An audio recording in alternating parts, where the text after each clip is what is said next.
안녕하십니까. 현안 읽어주는 남자 박주민입니다. 오늘은 최근에 논란이 되고 있는 신재민 전 사무관이 했던 이야기 중에 적자 국채 발행 취소 관련된 부분을 좀 짚어보려고 합니다. 국채라는 것은 다 아시겠지만 국가가 발행하는 채권입니다. 국가가 여러 가지 이유로 돈이 부족할 때 채권을 발행해서 수입을 늘리는 거죠. 그 중에 이제 특히 적자 국채라고 불리는 것은 뭐냐면 조세 등 경상 수입을 세출이 초과할 때 갭이 생기지 않습니까? 그 갭을 메우기 위해서 발행하는 국채를 특히 적자 국채라고 부릅니다.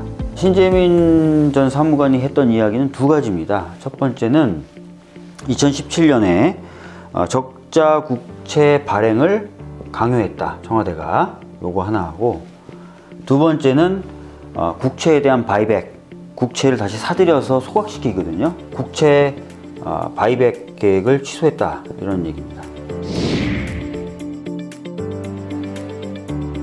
먼저 배경을 좀 아셔야 되는데요. 2016년에 국회에서 국가재정운영계획안을 승인합니다. 그 운영계획안에 따르면요, 28조 7천억 원의 국채 발행 룸을 정부에 줘요. 무슨 얘기냐면 국가가 재정을 운영하다가 세수나 이런 것들이 부족했을 때 국채를 발행해서 그 수입을 충당할 수 있다. 근데 그 룸은 28조 7천억 원 내에서 좀 해라 라고 계획을 승인해 줍니다. 그래서 이 계획에 따라서 2017년 10월까지 약 20조의 국채가 발행이 됩니다. 그러면 남은 룸이 얼마죠? 8조 7천억 원입니다. 이 8조 7천억 중에 2017년 11월에 그래서 4조를 발행할까 말까를 기재부가 이제 고민하고 검토했던 거예요. 근데 결과적으로는 발행하지 않은 거죠. 근데 이 과정에서 신재민 전 사무관 주장은 청와대에 강요가 있었다는 거예요. 발행하라고 오히려. 그런데 실질적으로 발행은 안 한 거죠. 그러면은 간단히 경우의 수를 나눠보면 청와대가 강요했는데 실패했다. 두 번째, 청와대가 기재부하고 논의, 협의를 했는데 발행 안 하는 걸로 결정됐다. 세 번째가 청와대 다 없이 그냥 기재부가 자체적으로 결정했다. 이런 세 가지 사항이 있을 수 있잖아요, 경우의 수가. 그 중에 이제 신재민 사무관이 주장하는 건 첫 번째 케이스죠. 청와대가 강요했으나 결국은 실패했다라는 걸 주장하는 셈이 되는 건데, 많은 분들이 그렇게 얘기합니다. 청와대가 진짜 이 국채를 발행할 마음이 있었다면 과연 실패했겠냐 이거예요. 왜? 방금 보여드린 것처럼 이미 2016년에 의회에서 28조 7천억 내에서는 발행할 수 있도록 해준 거예요. 그럼 룸이 있는 상태에서 청와대가 진짜 마음을 먹고 발행해야 되겠다라고 생각했다면 과연 실패했겠느냐? 왜냐면 룸 안에서 발행하는 건 법령 위반도 아니고 아무것도 아니거든요. 그래서 이게 과연 현실적인 얘기냐, 타당한 얘기냐라는 의구심이 된다는 겁니다. 그래서 이 부분에 대한 설득력이 없다라고 좀 많은 사람들이 지적을 하고 있는 거고요. 결과적으로는 청와대와 기재부가 논의를 통해서 기재부가 결정한 것으로 봐야 되지 않겠느냐라는 쪽으로 가는 겁니다. 실제로 여러분들 기사를 검색해 보시면요, 뭐 당정협의나 당정청 협의라는 단어를 굉장히 많이 찾아보실 수 있고요. 이것은 문재인 정부 때만이 아니라 자유한국당의 전신인 새누리당 정부 때도 굉장히 이 단어는 많이 나와요. 주요 정책들은 정부가 혼자 결정하는 게 아니라요, 당연히 정부와 청와대와 여당이 같이 논의를 하는 테이블을 만들어 정합니다.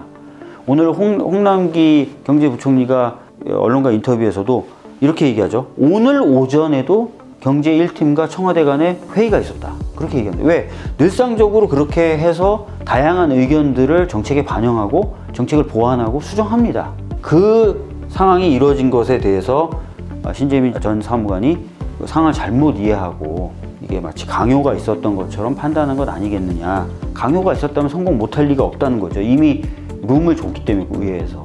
두 번째로 이제 바이백, 여기도 뭔가 강요가 있었다라고 얘기하는데, 원래 28조 7천억 룸에서 이만큼 발행을 하려고 했던 거예요. 그런데 8조 7천억 원어치를 발행을 안 한 겁니다. 그러니까 국채가 막 넘쳐나는 상황, 그래서 꼭 바이백을 실현해야 될 상황이 아니었다는 겁니다.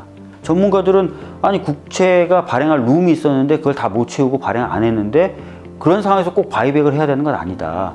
오히려 바이백 안 하는 것이 일반적이고 원칙적이다라고 얘기를 합니다. 기존에 진행되어 왔던 여러 가지 사례들이나 관례들 흐름을 봤을 때 신전 사무관의 주장은 좀 받아들이기 어렵다라는 것이고요. 그리고 원래 주요 정책은 정부와 청와대 그리고 여당이 같이 협의해서 여러 가지를 정하게 되는데 이 과정을 좀 제대로 이해하지 못한 것 아니냐.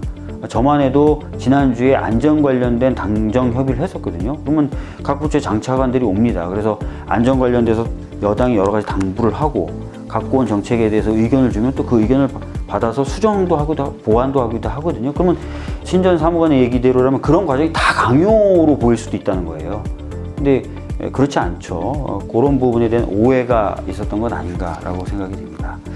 오늘은 신재민 전 사무관이 얘기했던 것 중에 적자 국채 발행 관련된 부분에 대해서 한번 살펴봤습니다.